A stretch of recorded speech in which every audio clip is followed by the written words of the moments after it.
साथियों नमस्कार। आप देख रहे हैं KBN 365 न्यूज़ नेटवर्क। साथियों आप देख रहे हैं कि जल भवन आपको दिखाई दे रहा है। यहाँ पर जो है पब्लिक हेल्थ डिवीज़न नंबर 1 के एक्सियन बैठते हैं प्रशांत जी।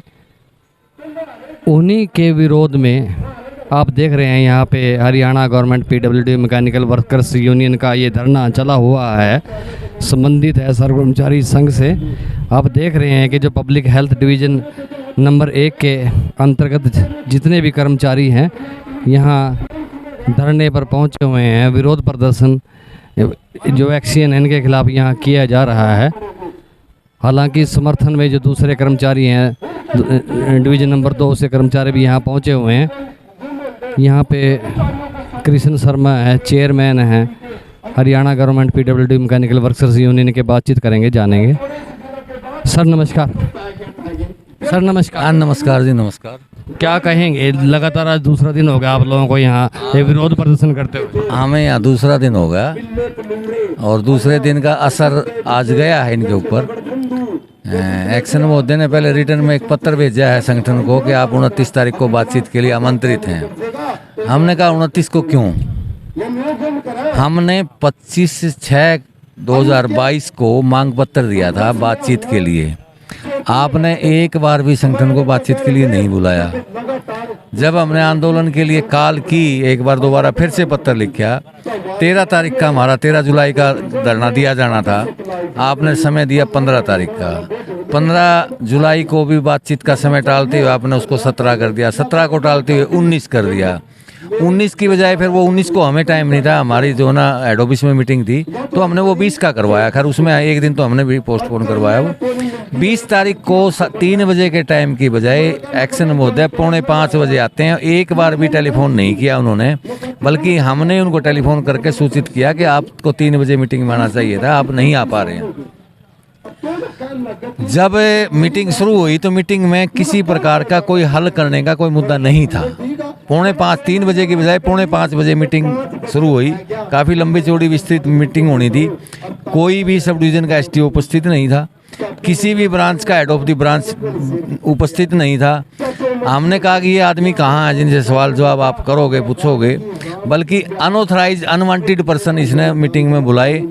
दूसरी उन्होंने कहा एक ग्रुप D का कर्मचारी जिसकी कोई जिम्मेवारी दफ्तर में नहीं है, ना उसका दफ्तर में कोई काम, मीटिंग में बुलाया। हमने कहा ये आदमी मीटिंग का पार्ट नहीं हो सकता, इसको बाहर कीजिए। नहीं किया बाहर उन्होंने। सर हम बात करें जो यहाँ आप लोग जो धरने बैठे हैं यहाँ पे, लगातार दूसरा दिन है आज, ये डिवीज़न नंबर 1 की एक्सियन है। छोटी छोटी इनकी मांगे हैं, जो सरकार इनको सुविधाएं मुहैया करवाती है वही इनकी मांगे हैं।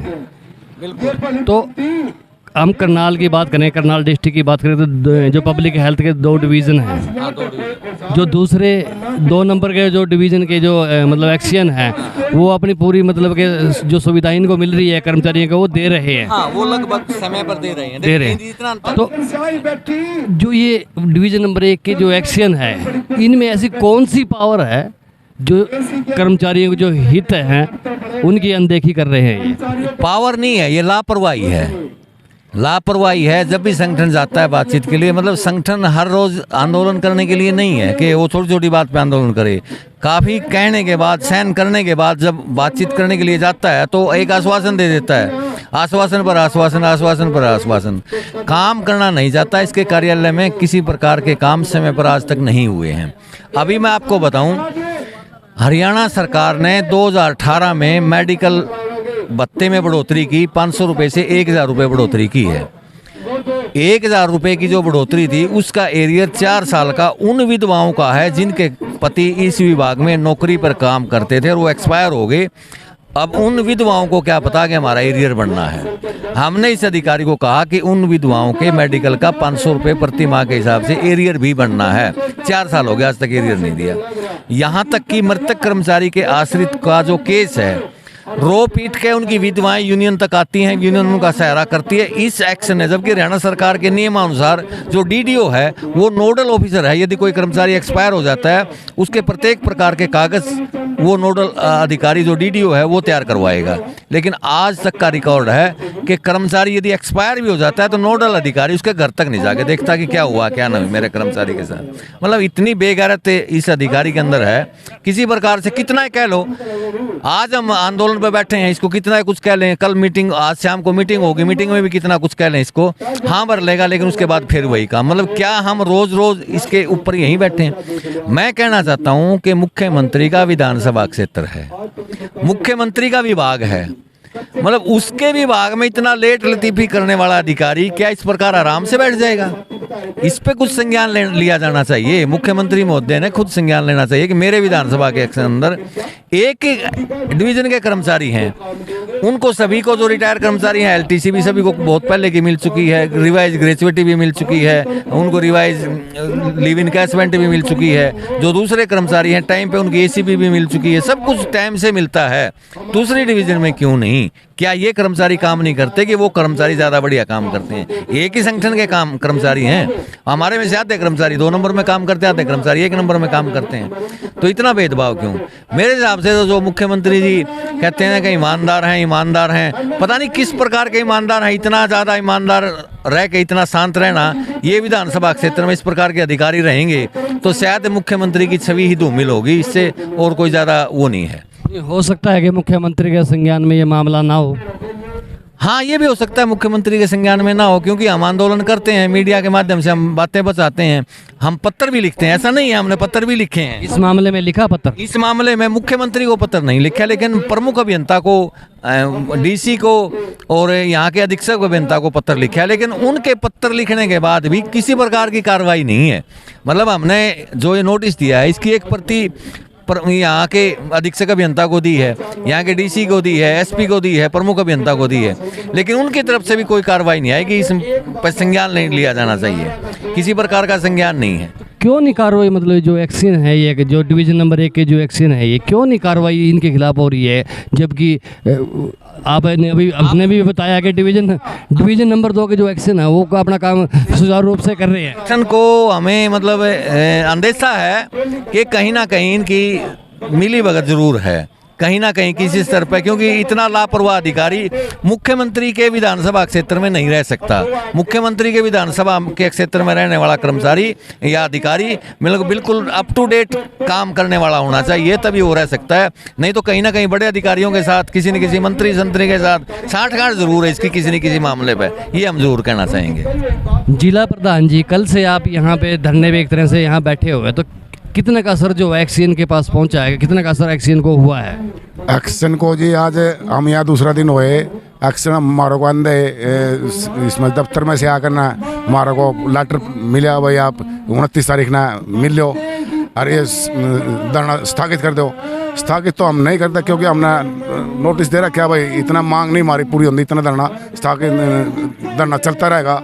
हाँ ठीक है, इतना बातचीत हमारी हल हो जाएगा, हम इसको धरना को स्थगित कर देंगे। वैसे वो फिर बोर्ड का फिर बात आई, भाई एक्शन के नारे ना लगाओ। वहाँ जी एक्शन के नारे नहीं लगाओगे, बोला वो उसमें जा रहा कोर्ट में, और कोर्ट में अंदर 2 बजे ही आपको मैसेज आ जाएगा, और 5 बजे आज के रात शायद एक्शन 5 बजे आकर हमारी मीटिंग ले लिया। मतलब लग रहा है कि कुछ थोड़ा बहुत कुछ असर है।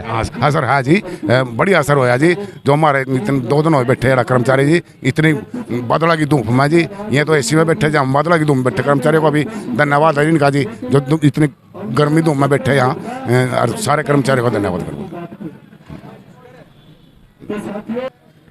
पवन जी हैं नीलोखेड़ी प्रधान, जानेंगे। सर नमस्कार। नमस्कार सर। आप क्या कहेंगे कि आप लोगों के जो सरकारी जो मतलब आप लोगों को योगदान देते हैं किसी तरह, मतलब जूता लगा ले, कपड़ा जो भी मिलता है आप लोगों को, जो डिवीज़न नंबर 2 है उनमें मिल रहा है, और जो डिवीज़न नंबर 1 के एक्शन है वो नहीं दे पा रहे हैं, क्या कहेंगे इस पर? सर ऐसा है, जो हमारी सब डिवीज़न 1 का जो एक्शन है ये शुरू से ये काम चोर रहे हैं, और जो हमारे ठेकेदार जो काम करते हैं इस विभाग में, उनके कामों के प्रति ये शुरू से रुचि रखते रहे हैं। जैसे भी कर्मचारियों की डिमांडें आई हैं 2 साल से 1.5 साल से, इसने कभी भी उनको गंभीरता से नहीं लिया। और संगठन ने एक बार नहीं कई बार इसको संचेत किया है कि हमारी जो ज़रूरतें हैं उन ज़रूरतों की तरफ ध्यान दे, अन्यथा आपको पछताना पड़ेगा। वो दिन आज इसको देखने को मिला है कि जब इसने हमारी मांगों का नहीं माना है। जो इसको 2 महीने से पहले हमने इसको अपना मांग चार्ट दिया था, उसको डेट बढ़ाते हुए कभी 2 दिन का टाइम दिया, कभी 5 दिन का टाइम गया, कि इसने 2 महीने का समय निकाल दिया। और 2 महीने के समय के बाद जो इसको हम मिले 21 तारीख को, उस दिन भी इसका रवैया जो संगठन से मिलने का वो ठीक नहीं था। और उसके प्रति हमने अपना रोष प्रकट करने के लिए मैंने कि ये धरना प्रदर्शन रखा हुआ है। और इस धरना प्रदर्शन से हम इसको एक सबक कहना चाहते हैं कि संगठन में वो बल होता है कि आपके जो कारनामे का काला चिट्ठा ना, वो हम आपके आला अधिकारी और इस सरकार को बताएंगे कि आप जो ये कारनामे कर रहे हैं, कि सरकार को जो आप मैंने अंदरी खोखला कर रहे हैं, इसी विभाग को काम कम और मैंने कि खोखला करने के पीछे लगे हैं। तो आज इस धरने प्रदर्शन में हम इसको ये दिखाना चाहते हैं सरकार को भी, जो श्याम सिटी होने के नाते जो श्याम सिटी का वो है, जो काम होने चाहिए थे वो काम नहीं हो रहे। और हम सरकार को भी बताना चाहते हैं कि ऐसे जो माने कि गलत अधिकारी इस शहर के अंदर बैठे हैं, उनकी तरफ ध्यान दे कि भी जो ये गलत कारनामे कर रहे हैं, सरकार का चुनाव लगा रहे हैं, विभाग को ख़त्म करने पर तुले हुए हैं, कि इनकी जांच की जाए और कर्मचारी की जो मांग है उनको का ध्यान दिया जाए। हम बात करें जो यूनियन के जो पदाधिकारी हैं, इन्होंने कहा कि जो हम लोगों ने बिल दिए थे पहले वो गुम हो चुके हैं। तो बातचीत का आप लोगों को न्योता ठीक है मिल चुका है, तो जब बिल ही गुम हो चुके हैं तो किस तरह एक समाधान निकलने की जो प्रक्रिया है वो क्या है, कैसे समाधान निकल पाएगा? समाधान ऐसा है कि जैसे कि हमारी टेबल पे बातचीत होएगी उन बिलों के बारे में, जो बिल इन्होंने गुम किए हुए हैं, उस बिल के प्रति उत्तरदायी ये खुद है। जब बिल पास होकर के जेई की टेबल से, एसडीओ की टेबल से, एक्शन के ऑफिस में आकर वो गुम होता है, उसकी जिम्मेदारी एक्शन की टेबल की बनती है। चाहे वो जो भी जिस टेबल से गुम है वो उसका आदेश करे, ढूंढे और ले। हमारे का तो अपने हमारे बिल की वो है भाई, हमारे बिल ढूंढे, हमारे जितने के भी बिल थे जो डिमांड थी उसको ले। क्या लगता है कि मतलब जो एक्शन विभाग है, एक्शन जो कर्मचारी एक्शन के स्वयं एक्शन भी लापरवाह हैं ड्यूटी के प्रति? बिल्कुल लापरवाह है। जैसे कि उससे बातचीत के लिए यह प्रक्रिया है, कल का हमारे की कुर्सी छोड़ के गायब हुआ है, इसी शहर में है, कोठी पे बैठा है, मोबाइल के माध्यम से सारा धरने प्रदर्शन को देख रहा है। और आज जो इसने हमारे मैंने मैसेज भेजा है 29 तारीख का, लेकिन इसने छुट्टी दिखाई है कि मैं 2 दिन के लिए छुट्टी पे हूँ। जब ये ऑफिस के आगे धरना प्रदर्शन हो रहा है तो इसने हमारे बीच में आकर बातचीत क्यों नहीं रखी? तो ये तो बिल्कुल है भगोड़ा है, बिल्कुल 2 नंबर का एक्शन है। बिल्कुल इसका जो खुलासा करे ना तो ये नौकरी करने के लायक नहीं है। साथियों, अभी आपने सुना जो कर्मचारी नेता है यहाँ बैठे हैं, एक्शन नंबर 1 के खिलाफ यहाँ नारेबाजी कर रहे हैं। आप सुन रहे हैं। अधिकारी मुर्दाबाद, अधिकारी मुर्दाबाद, नहीं डरते तेरी गुरकी से, नहीं डरते तेरी गुरकी से, राणा सरकार मुर्दाबाद, मुर्दाबाद, मुर्दाबाद। साथियों, KBN 305 न्यूज़ नेटवर्क को लाइक करें, सब्सक्राइब करें, शेयर करें। साथी चमन लाल के साथ मैं धर्म सिंह।